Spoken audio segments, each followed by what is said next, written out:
Well, the governor was in Monroe today delivering a State of the State address to a large crowd of business and government leaders. NBC 10's Joel Massey has more on what issues were addressed. Kyla, the luncheon was hosted by the Monroe Chamber of Commerce, and the governor addressed a wide variety of topics, including crime, education, and the economy. Governor Jeff Landry began his speech urging leaders to unite no matter what part of the state they are from. Because I believe that whether it's from north to south or east to west, Louisiana is really starting to recognize that we have to be one Louisiana to move Louisiana forward and to do the things that make us a state that can compete in a new industrial South. Landry spoke about his first legislative special session in which they addressed sentencing of criminals and lowering the age in which juveniles can be prosecuted for crimes. The first thing we said about in the first special session was addressing public safety and crime.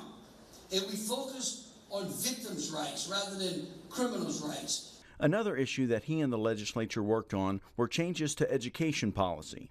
We brought 30 teachers in. We said, hey, what are those things that we have done to add additional regulations or unfunded mandates or taking hours out of the classroom for you to abide by some regulation that we placed upon you. Because we want teachers in the classroom teaching, not being social workers.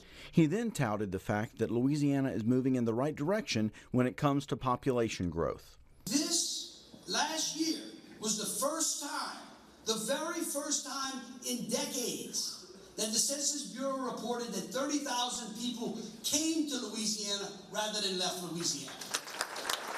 Landry then spoke about the changes to the Constitution that deals with the tax code and urged people to vote yes on Amendment 2.